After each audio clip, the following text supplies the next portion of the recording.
რადიო იმედზე, ზაზა ჭითანავასთან ერთად.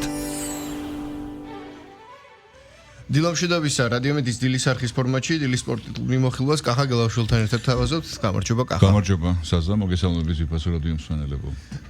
მსოფლიო ჩემპიონატი ფეხბურთში გრძელდება, საინტერესო შედეგებით, პირველი სერიოზული ტრამვით და ასე შემდეგ. მძიმესი კადრები. საშინელი, თუმცა სანამ ფეხბურთზე ვისაუბრებთ ბევრად უფრო ვრცლად, გუშინ ჩვენ ვერ მოვასწარეთ თქოთ FIBA-ს ჭრილში კალათბურთზე გვესაუბრა და ამიტომ დავიწყოთ კალათბურთით, იმიტომ რომ პირველი ჩვენთვის საინტერესო მატჩი გაიმართა მიუხედავად იმისა, რომ ჩვენი ჩემპიონატი არ არის და შემდეგ უკვე ფეხბურთზე ვისაუბროთ. ნამდვილად ესპანეთის საკალათბურთო ჩემპიონატი ევროპაში არის ყველაზე ძლიერი თუ არა ერთ-ერთი უძლიერესი უდაოდ და აქ სასიხარულოა ბუნებრივია რომ საჩემპიონობის სიბრძვის ქართველი კალათბურთელის კლუბი, ქართველი კალათბურთელი თორნიკე შენგელია, რომელიც ბარსელონას ტრადიციული კლუბის ბარსელონა ყველგან დიდი ტრადიციების კლუბია, როგორც ფეხბურთში, ისე კალათბურთში, ზოგადად ეს სპორტული კლუბი და აი ბარსელონას მეტოქი გახლავთ ბრწყინვალე ფორმაში მყოფი ვალენსია, რომელიც შესანიშნავ სეზონს ატარებს. ევროლიგაზეც გაიბრწყინა ვალენსიამ, საკმაოდ მაღალი დონე აჩვენა და აი ჩემპიონატში ფინალშია ბარსელონა, თანაც ვალენსია ფლობს მოედნის უპირატესობას, ანუ რეგულარულ ჩემპიონატში მაღალი ადგილი დაიკავა, მეორე პოზიცია. ბარსელონა მეხუთეზე გავიდა და საკუთარ მოედანზე ატარებს პირველ ორ შეხვედრას. გუშინ გაიმართა პირველი მატჩი და ბარსელონამ მოიგო ეს შეხვედრა უაღრესად საინტერესო დრამატული ოვერტაიმში 1-1 დასრულდა მატჩის ძირითადი დრო, ანუ ძირითადმა 40 წუთმა ვერ გამოავლინა გამარჯვებული და საბოლოოდ ეს შეხვედრა ბარსელონამ მოიგო 113-112, ესეთი შეხვედრა თორნიკე შენგელია 11 ქულით 5 მოხსნით 4 შედეგიანი გადაცემით ერთ-ერთი საუკეთესო იყო თანაგუნდელთა შორის. უილ კლაიბერნმა ულიდერა ბარსას 21 ქულა გახლდათ ამერიკელი ლეგიონერის ანგარიშზე. ვალენსიას ლიდერი კი ჟან მონტერო იყო 24 ქულით. ასე რომ სერიის ანგარიში გაიხსნა 1-0, მეორე მატჩი კლავ ვალენსიაში 20 ივნის, ანუ ხვალ გაიმართება და გუშინდელი გამარჯვების ხალობით მოედნის უპირატესობა უკვე ბარსელონას მხარეს გადავიდა.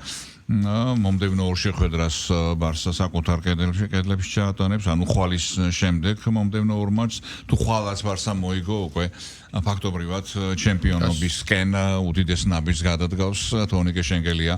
როგორც ვიცით, არის ესპანეთის ჩემპიონი, ოღონდ ბასკური კლუბის ვიტორიის ბასკონიას შემადგენლობაში, სადაც შეიძლება ითქვას საშუალო დონის კლუბი გრანდად აქცია თორნიკემ გახადა ჩემპიონი, წამოვიდა იქიდან, გადავიდა იტალიაში, ბოლონის ვირტუსიც გახადა ჩემპიონი და ახლა ესპანეთში დაბრუნდა ოღონდ ბარსელონას შემადგენლობაში და ახლა ბარსელონას მაისურით ვისურვოთ რომ გახდეს ჩემპიონი.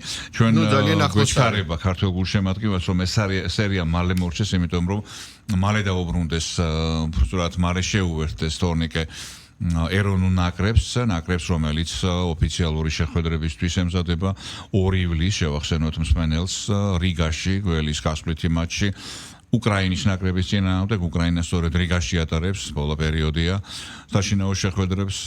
ლატვიელი სპეციალისტი ჩვენთვის კარგად ნაცნობი აინარს ბაგაცკის იწვნის უკრაინას და მის სამშობლოში ტარდება უკრაინის საშინაო შეხვედრები 2 ივლისს, 2 შემდეგ უკვე 5 ივლისს, ანუ 3 დღეში თბილისი არენაზე გველის მატჩი ესპანეთის ნაკრებთან. ორივე შეხვედრაში რა თქმა უნდა არის დიდი იმედი რომ წარმატებას მივახცევთ, რამე თუ თითოეული ქულა აი ამ უშუალო კონკურენტებთან უდიდესი მნიშვნელობისა მომდევნო შესარჩევი ეტაპის მომდევნო ეტაპზე, თორე ეს შესარჩევი უკვე გადალახული აქვს ჩვენს ნაკრებს, გასულია მეორე შესარჩევში, აი იქ უკვე ნამდვილი ბრძოლები, ნამდვილი ყველგან ბრძოლა, მაგრამ გადამწყვეტი ბრძოლები იქ იქნება უშუალოდ მსოფლიო ჩემპიონატზე მოსახვედრად. ნაკრები ემზადება, როგორც გუშინ აღნიშნეთ, თქვით თბილისი არენაზე, ოღონდ არასრული შემადგენლობით, ეროვნულ ჩემპიონატში მოთამაშე კალათბურთელები, პლუს რამდენიმე ლეგიონერი, ანუ ლეგიონერი, რომლებმაც დაასრულეს უკვე სეზონი თავიანთ კლუბებში, იგივე გოგა ბითაძე, სანდრო მამუკელაშვილი კანადაშია და ოდნა მოგვიანებით პირდაპირ ლატვიაში შეუერთდება 29-დან 21-დან ზეგიდან გუნდი გაემგზავრება უკვე 21-ში იურმალაში იქ დაიწყებს სასმელ შეკრებას და უკვე შენგელიაც და მამოკელაშვილის და ჩვენი ლეგიონერი მარკის რიდი იქ შეუერთდებიან გუნდს. ასე რომ ბარსელონას პირველი გამარჯვება თორნიკე შენგელიას გუნდის და ხვალ მეორე მატჩია. ეს მოკლედ რაც შეიძლებოდა კლუბებზე და ეროვნულ ნაკრებზე. კი ბატონო. ახლა კი გადავიდეთ მსოფლიო ჩემპიონატზე, ფეხბურთში მსოფლიო ჩემპიონატი გრძელდება და დღეს ჩვენ ველოდებით მესამე მასპინძელი გუნდის თამაშს ამერიკის შეერთებული შტატები ავსტრალია ძალიან საინტერესო მატჩი უნდა გამოვიდეს ესეთ. კი ბატონო, მაგრამ ნუ საინტერესო არის შემდეგი ფორმაციით, რომ ჩვენ ვიცით ესეც არასტანდარტული ჩემპიონატია ფეხბურთისა და სამი ქვეყანა მასპინძლობს: კანადა, მექსიკა, ამერიკის შეერთებული შტატები და გუშინ ორმა მასპინძელმა ქვეყანამ მორიგი ეტაპის საგზური ფაქტობრივად გაინაღდა კანადამაც და მექსიკამაც. ახლა ჯერი მესამე მასპინძელზე, ამიტომ ამერიკის შეერთებული შტატებზე მართალია. ხო, ამერიკის შეერთებული შტატებისა და ავსტრალიის მატჩი ძალიან საინტერესო, ნუ უფრო ნაკლებ გოლიანი აღმოჩნდა, ასე ვთქვათ, მექსიკის მატჩი, სადაც მექსიკამ სამხრეთ კორეა დაამარცხა 1-0. ნუ ხო, კურიოზული გოლიც გავიდა. ნაწილობრივ მეკარემ ბურთის ხელში დაფიქსირება ვერ მოახერხა და მერე უკვე სადებიუტო გოლიც გაიტანა მექსიკელთა ნახევარმცველმა. უხგოლიანი აღმოჩნდა და დრამატული საკმაოდ კანადის მატჩი, ყატარისა და კანადის დაპირისპირება, სადაც ჩვენ ვიხილეთ ბევრი გოლი, წითელი ბარათები და პირველი სერიოზული ტრავმა, მოტეხილი ფეხი კანადელ ფეხბურთელს დაახლოებით 5 თვე გაუწდება, ამას ვარაუდობენ. მინიმუმია ეგ ახლა ფეხის მოტეხვა, ანუ ასიმ ომერ მადიბო ყატარელმა ფეხბურთელმა ასეთ ბინძურად ითამაშა ერთ-ერთ ლიდერს კანადის ნაკრებისა ისმაელ კონეს მოტეხა ფეხი. როგორც ცუდად ჩანდა ისე ფაქტობრივად გაიმეტა. ხო, ამაზე მეტი, ამაზე მახსოვს კიდე ესეთი. ნუ ეს პირველი შემთხვევა ფეხბურთში არ არის, მაგრამ ხო, ესეთი ვინძური თამაში რა თქმა უნდა. კანადამ პირველი მატჩი მოიგო მსოფლიო ჩემპიონატზე, მსოფლიო ჩემპიონატების ისტორიაში. და თან მოიგო ასეთი დიდი ანგარიში და პრინციპში ამ ქმედებისთვის დასაჯაკიდევაც ყატარი, რომელსაც მე უკვე კაცნაკლულებს მოუწიათ თამაში. კანადა ძალიან კარგ ფეხბურთს თამაშობს, ჯესი მარში მთავარი მსმელი, ისეთ მობილური გუნდი ყავს და შემტევ ფეხბურთთან ჯონათან დევიდი და კაილ არინი ლიდერები. შეუჩერებლები არიან, კი მართალია ორი კაცი გაუგდეს კატარს, მაგრამ რომც არ გაეგდოთ შეიძლება ანგარიში მაინც დიდი ყოფი 6. შეიძლება 6 არ ყოფილიყო, მაგრამ ყოველ შემთხვევაში სალკარა მიდიოდა. პირველი 33 წუთზე გაუგდეს და მეორე ტაიმის დასაწყისში, როდესაც ფეხის მოტეხვა დაფიქსირდა. იქ კი იყო ეს სათამაშო მომენტივით, მაგრამ ნუ რაღაცა ალბათ თლად ასე არ უნდა ექნა. სხვათა შორის ყატარელი, რომელმაც ისმაილ კონეს წინააღმდეგი იუხეშა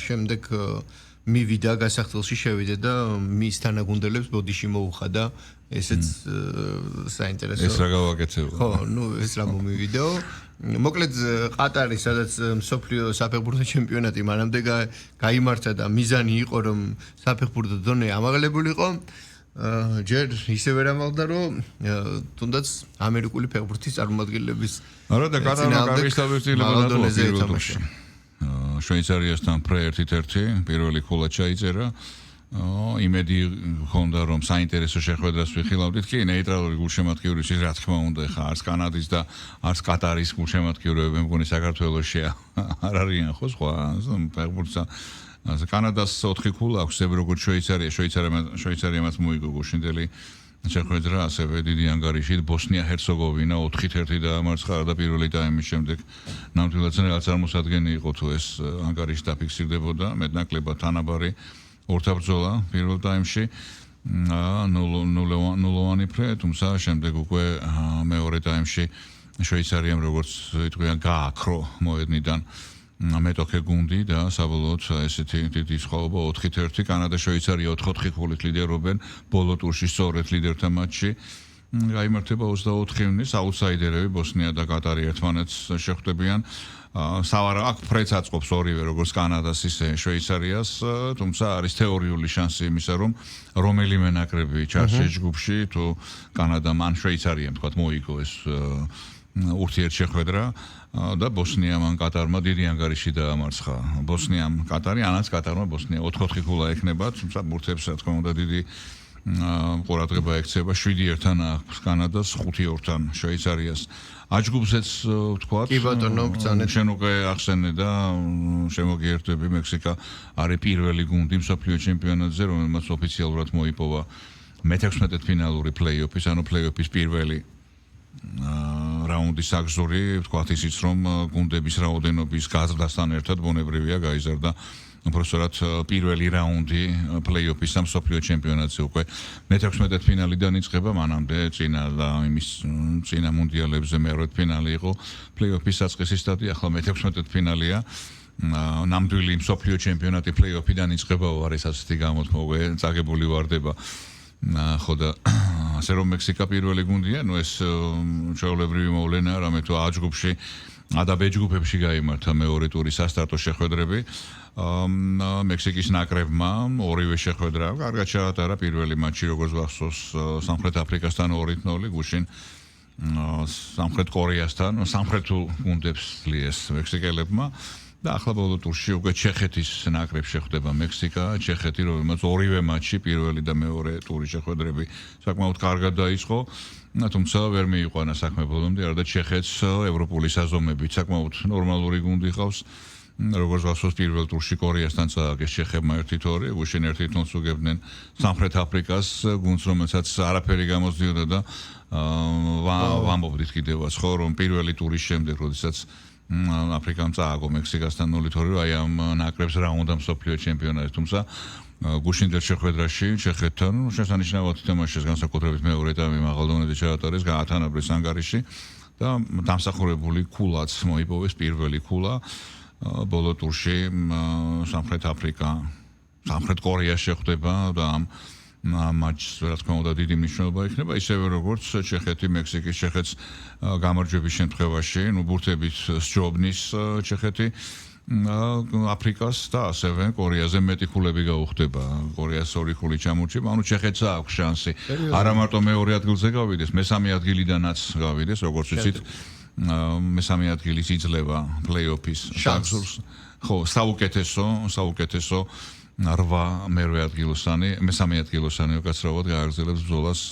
ანუ ესეც мотиваციაა, რომ მე-3-ზე გავდივართ და ჯგუფიდან ვერ გავალთ, ლოგიკა არ მუშაობს. მაქსიმალურად უნდა იბრძოლო, რომ იმ მე-3-ზეც გასულმა კარგი მაჩვენებლები მოიპოვა და შანსი შეინარჩუნა. ზოგადად, როდესაც მე-3 ადგილოსანს ეძლევა პლეი-ოფში, ანუ მსოფლიო ჩემპიონატზე დარჩენის შანსი, ყოველთვის საინტერესოა იმ ხრივ, რომ мотиваცია დაკარგული ნაკრები. мотиваცია არ არის და ხო, უღიმღამო თამაში ნაკლებად არის. ჯგუფებშიც კი შეიძლება ძალიან კარგი თამაშები ვიხილოთ. კი ბატონო, მე მგონი ყველაფერი ვთქვით და ისიც აღნიშნეთ, რომ დღევანდელი მთავარი მატჩი ალბათ რაც არის 19 ივლისის ჩანიშნული და არის ამერიკის შეერთებული შტატები, ავსტრალია და ალბათ არ ვიცი, ვნახოთ აქ როგორ იქნება ფლად ისე მარტივად არა აქვს საქმე ავსტრალიასთან დაპირისპირებაში ამერიკის შეერთებულ შტატებს, თუმცა ნუ ორი მასპინძელი უკვე გადის მომდევნო ეტაპზე და ახლა ამერიკას დავაკვირდეთ რას იზავს. ამასობაში ფეხბურთს არ გავცდეთ და გამოვეხმაუროთ იმ ტრანსფერებს, ნუ გასაგებია რომ საფეხბურთო ფორუმები ყოველთვის ხდება დაკვირვების მიზეზი და შემდეგ საინტერესო ტრანსფერებს ვაკვირდებით ხოლმე და ახლა ალბათ ერთ-ერთი თავარი ინტერესის საგანი დიდ საფეხბურთო კლუბებს შორის არის მადრიდის რეალი, რომელსაც შეგვიძლია ვთქვათ, რომ კატასტროფული სეზონიც ჰქონდა, რომელმაც მწვრთნელიც შეცვალა და დააბრუნა ჟოზე მოურინიო, რომლისთვისაც თავარი გამოწვევა არის მადრიდის ხელით და მეშვეობით დაამარცხოს, გაანადგუროს და გააცამტოროს ის ბარსელონა, სადაც მან დაიწყო საერთოდ თავისი საფეხბურთო კარიერა და საინტერესო სასაცილო დეტალს აქვს საქმე, ნუ ვის ყიდვასაც ხმამაღლა იტყვის, რომ ბარსელონა აპირებს, რაღაც ისე ეწყობა, რომ რეალიც მასზე გადაერთვება ხოლმე. Manchester City-ში მოთამაშე ბერნარდო სილვას შეძენაზე თქვა, ბარსელონამ განცხადება გააკეთა, მაშინათვე მიმართეს მას რეალის წარმომადგენლებმა. კუკურელიას დაბრუნებაზე ჭყალებში ბარსელონამ განცხადება გააკეთა, შეხმიანება გადაწყვიტეს და ცოტა ხანში რეალმა კუკურელია გაიფორმა ტრანსფერი განახორციელა და ახლა ელოდებიან თუ კი გადავა რეალში კუკურელიას გადახოტრელს, იმიტომ თქვა რომ თმას უფრო გადავიხოტრი ვიდრე მადრიდის რეალში გადავიდეო. ეს ფრაზა მას ეკუთვნის მაშინ როცა კატალონიურ კლუბში იყო. შემდეგ მე მგონი დღეისთვის ერთ-ერთი ბევრი კლუბისთვის მოთხოვნადი ფეხბურთელი იყო სამიზნე, რომელიც არგენტინის ნაკრებს წარმოადგენს და ძალიან პერსპექტიულია. ხულიან ალვარეს გულისხმობ, ბარსელონამ მასზე გააკეთა განცხადება, თუ არ ვწდები 150 თუ 130 მილიონი შესთავაზეს და მაშინათვე მიმართა ალვარესის კლუბს ვინ მადრიდის რეალმა. მოკლედ თუ გვინდა გავიგო ასე ტერმეტოკეთა ტერმეტოკეთა დიდი აპირისპირება და ისიც კარგად ერთობა ის მტერი კლუბიც რომ არ მოკედით და თავის დროზე ლეგენდა მადრიდის რეალის ალფრედო დი სტეფანო არგენტინელი წარმოშობით რეალში გადასვლამდე იყო შანსი რომ ბარსელონაში მოხვედრილიყო, თუმცა მაშინ ბუნებრივი არ იყო ამხელა სატრანსფერო ფასები და ამხელა აჟიოტაჟი რეალმა თუნდაც მეტი შესთავაზა უკეთესი და კი გახდა მე დი სტეფანო ლეგენდა და მისი სახელიც უკდაუყვეს. კი, ჩაუყარეს საფუძველი იმ რეალს, რომელიც დღეს ყოველ შემთხვევაში დღეს ასეთი მოცემულობა გვაქვს, რომ თუ გვინდა გავიგოთ რომელი ფეხბურთელის ყიდვაზე ფიქრობს რეალი ან იფიქრებს, დავაკვირდეთ ვის შეწყიდვაზე გააკეთებს განცხადებას ბარსელონა.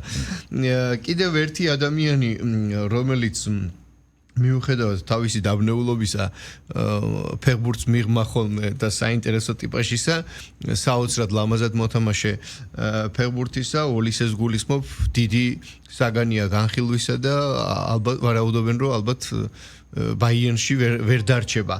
თუმცა ბაიერნის განცხადება სხვა არის, ბაიერნი ოლისეს 500 მილიონადაც არ გაყიდის. აი ესეთი განცხადება მოვისმინეთ და ოლისეს შესყიდვის ხმამაღალი სურვილი გაუზიარა თავის ამომრჩევლებს პირველ რიგში და შემდეგ უკვე რეალის კომაგებს რეალის თავკაცმა და ჩვენ ვიცით მისი განცხადება ახლა საპრეზიდენტო არჩევნებისთვის, რომ რაღაცა ინკოგნიტო 150 თუ 180 მილიონიანი ტრანსფერი უნდა განეხორციელებინა და უნდა ეყიდა ფეხბურთელი, რომელიც ჩემპიონთა ლიგაზე თამაშობდა და ამ სიაში ხვიჩა კვარაცხელიაც იყო, PSG-ს ფეხბურთელებიც და ალბათ როგორც ჩანს უფრო ოლისეს გულისხმობდა. ხო, ეს ჩემპიონატი ჩემპიონატი მიმდინარეობს მისი დასრულებისთანავე, უკვე რო იტყვიან გაცოცხლდება სატრანსფერო ბაზარი, რეალი, ბარსელონა, ბაიერნი, რა თქმა უნდა, გრანდები არიან და მათი ნებისმიერი ახალწვეული ყურადღების სფეროშია, თუმცა ჩვენთვის ალბათ აი ამ უახლოესი განსახილველი ტრანსფერებიდან ყველაზე საყურადღებო არის 17 წლის ქართველი ტალანტის ახლა მაგაზე უნდა გადავიდეთ.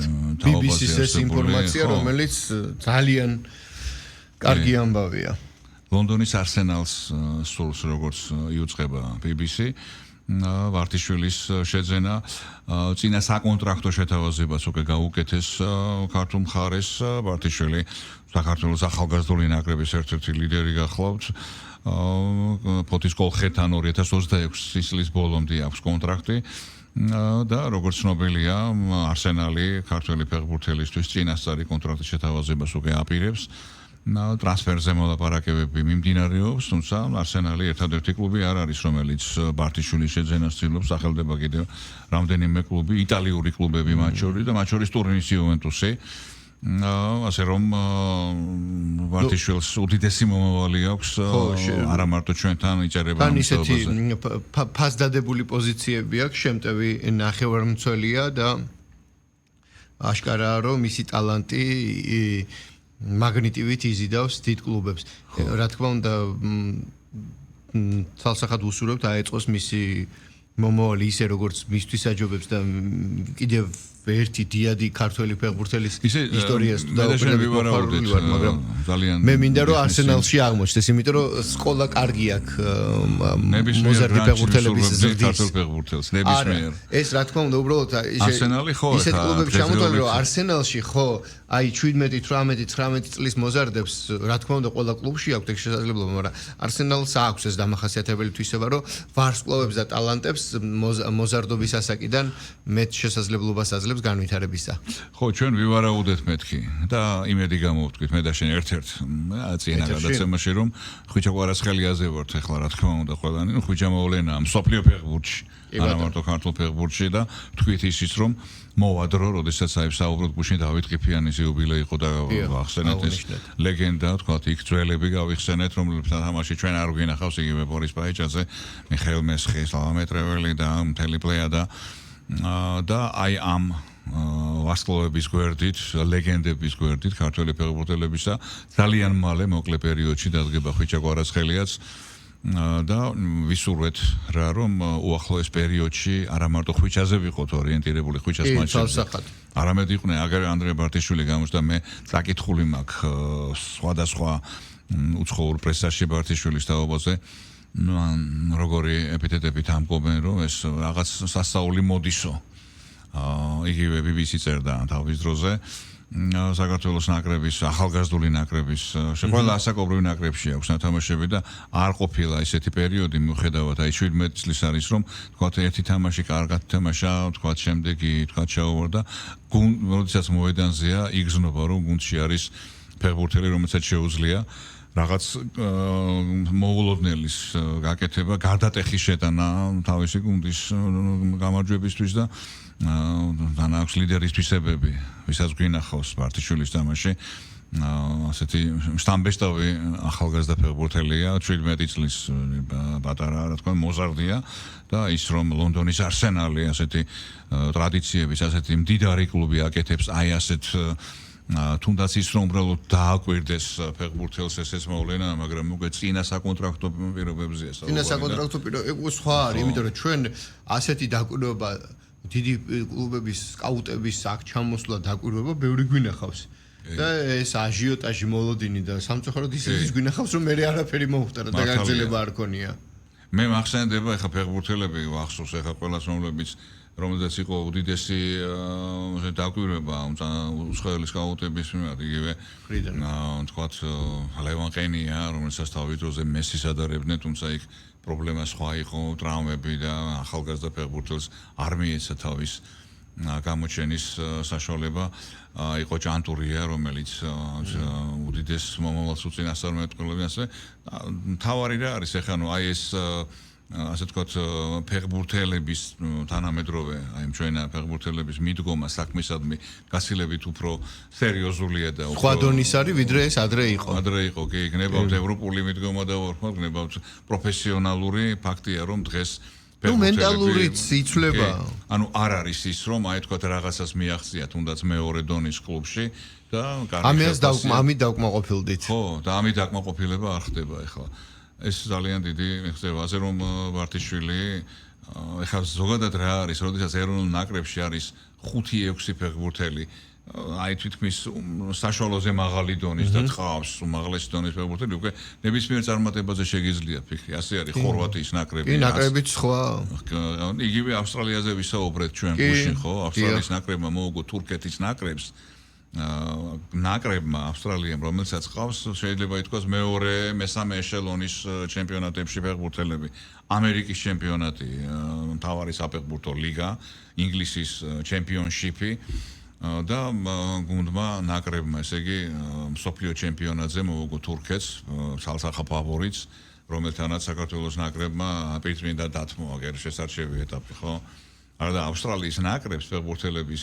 აი როტაციის მხრივ რო ვიყოთ საქართველოს ნაკრებზე გაცილებით დაბალი დონის გუნდი ყავს. აი თქვა ცალკეული ფეხბურთელები რო ავიღოთ და კლუბებში მოთამაშე ფეხბურთელები, თუმცა იქ როგორც ჩანს, სწორი მიდგომა არა მარტო ნაკრების სამშობლო შტაბში, სისტემური მართვა, დამოკიდებულება, ბევრი რამ. ანუ ახლა თუნდაც ტექნიკური უნარები რო ვთქვათ. ჩვენი ფეხბურთელები რო ავიღოთ მათი ტექნიკური შესაძლებლობა იგივე შენ მიერ ნახსენებ ავსტრია ხო? ანუ ჩამოუვარდებიან კი არა, აღემატებიან კიდევაც, ხო? როგორც ქეზბაი ეყვებოდა, რომ კინკლაძეო ორი ფეხის ნაბის ბურთს არ დაგანახებსო. მაგრამ მე არის მთავარი, რომ გუნდურად ეს ყველაფერი გამოიყენა და განავითარო და როგორც ჩანს, აი ეს მეორე ნაწილი სისტემური თვალსაზრისით აქვს იგივე. როგორც ჩანს თავარი. კლუბებს და ჩვენ გვაკლია. და ამის ელემენტები როგორც კი გამოჩნდა, ჩემი აზრით, ჩვენ გარკვეულ შედეგებზე გავედით. ხო, მოკლედ ანუ ერთია ფეხბურთელების ინდივიდუალური შესაძლებლობა, მათი ტექნიკური მონაცემები და უნარები და მეორეა საერთო გუნდური სტრუქტურული სისტემური თამაშის ჩამოყალიბება. ასე რომ დღეს მსოფლიო ჩემპიონატზე პირველი მატჩი 23 საათზე დაიწყება. ამერიკის შეერთებული შტატები, ავსტრალია, საკმაოდ საინტერესო მატჩი. ამის შემდეგ ღამის 2 საათზე იწყება შოტლანდია, მაროკოს მატჩი. მაროკო მსოფლიო რეიტინგში ერთ-ერთი მოწინავე გუნდი მე-7 ადგილზეა, ხო? ნაკრებთა FIFA საერთო სანაკრებო რეიტინგში. და 5-ის ნახევარზე დილას უკვე დაიწყება მატჩი ბრაზილიის ნაკრების მონაწილეობით. დიდი ალბათობით, რა ვიცი, სასწაულად უნდა ჩაითვალოს, რომ ბრაზილიამ პირველი გამარჯვება ვერ მოიპოვოს, რამე თუ მეტ უკვე არის ჰაიტის ნაკრები და სავარაუდოდ ამ თამაშში ბევრ გოლს ვარაუდობ მე. არა მარტო მე, ალბათ ყველა შემოთქვი ვარ. ისევე 6 გოლი როგორც მექსიკამ? როგორც მექსიკამ, როგორც კანადა. როგორც კანადამ უკაცრავად. ასე რომ წარმატებული კარგი, წარმატებული საფეხბურთო სეზონი და ჩვენი დიალოგის ბოლოს დილის 7 საათზე იწყება თურქეთი პარაგვაის მატჩი, ესეც არანაკლებ საინტერესო თურქეთმა. მithumetes ახლა თურქეთს ჭირდება გამარჯვება ჰაერივით. ჩვენი დიალოგის ბოლოს მინდა გამოვეხმაურო ილია თოფურიას სამწუხარო მარცხს გეიჩთან და შემდეგ ჩვენ ძალიან ბევრი მithმა-მოთქმა კადრებია, მართლაც არ ვიცი იმ კადრების ახსნა როგორ უნდა მოხდეს, როდესაც ხელთათმაში აქ რაღაცა ჩანს, რაღაც უცნაური არ მოხდება. ხო, არასდროს არ მოხდება, ალბათ უცნაური ნაკაწრები თითოეულ ხელის მოქნევაზე თვალთან და შემდეგ გასაგებია გეიჩს ეს ყველაფერი არ უკარგავს თავის ფიზიკურ შესაძლებლობასა და მონაცემებს და ჩვენ შემდეგ ვიხილეთ საკმაოდ ღირსეული მიღება ამ მოცემულობისა თოფურიას მხრიდან მისი პოზიცია და იქვე აღნიშნა რომ მე დავრუნდები უფრო ძლიერი და გულისხმობდა რომ რევანში ექნებოდა გეიჯთან და ამასობაში ნახე გეიჯის განცხადება რომ მე ისე დავამარცხეო რომ თვითონ აღიარა ბადაზე ადრე დაასვლა და წავიდაო და შესაბამისად არანაირ რევანშზე არ არისო საუბარი. ხო, აბარ ეხლა ჯერ ესეთი თვითონ მატჩი ეს ორთაბრძოლა სად გაიმართა, ხო? თეთრი სახლის ეზოში, ამერიკის შეერთებულ შტატებში, ამერიკის 250 წლის იუბილეს დამოუკიდებლობის დღესთან დაკავშირებით, პრეზიდენტის ტრამპის 80 წლის იუბილე და თეთრკანიანი ამერიკელი შეარჩიეს. მე არ ვიცი ეხლა აქ UFC-ში რამდენია თქვა თეთრკანიანი, ამასაც აქცევენ ყურადღებას. თვითონ ეს UFC არის ამერიკული ორგანიზაცია და ატარებს ბრძოლას თეთრსახში. ვინ მოგაგებინებს ეხლა აქ? მე არ ვამბობ იმას, რომ თქვა რაღაც ის იყო, მაგრამ აი რაც შენ თქვი ეხლა ის საეჭვო ფოტოები რაც ვრცელდება და თუნდაც ის რომ მეორე რაუნდში, როდესაც ღვიძლის არეში მიიღო გეიჯმა ილიასგან შეიძლება რა ვიცი მომაკვდინებელი დარტყმა, მაგრამ მე მეგონა ვეღარ გააგრძელებდა, ვეღარ დადგებოდა ფეხზე და უცბად მესამე რაუნდში ხდება ასეთი ტრანსფორმაცია და მე გამარჯვების შემდეგ სალტოები ვისაუბრეთ ჩვენ ამაზე. კი, ენერგია ულევად ქონდა. არ ვიცი, ეს ბევრი კითხვის ნიშანია. ასე მეორეს მხრივ ჩვენ რო გავიხსენოთ დვალიშვილი მანქანაწოდებული მერაბი, ხო? მისი ენერგიაც ასეთი ბევრისთვის გასაკვირია. პირველი ორი რაუნდის მერე ასეთი ნაცემი და გამოფიტული ადამიანი რომ ესე ახდენდეს ტრანსფორმაცია. ასე ამდენი ენერგია. მოცემულობა არის ის რაც არის სამწუხაროდ და ამერიკაში ამერიკელს უნდა მოეგოს. მე ჩვენ მქონდა წინა პარასკევს ვისაუბრეთ და გამოვთქვი ვარაუდი რომ არსებული მოცემულობიდან რომ მერაბს უნდა მოეგოს. მაგრამ ილიას. ესეთი ის არ ვიცი ხა არაფერზე რა თქმა უნდა კი მე რა ყოველ შემთხვევაში ჩვენ ნახოთ დროთა განმავლობაში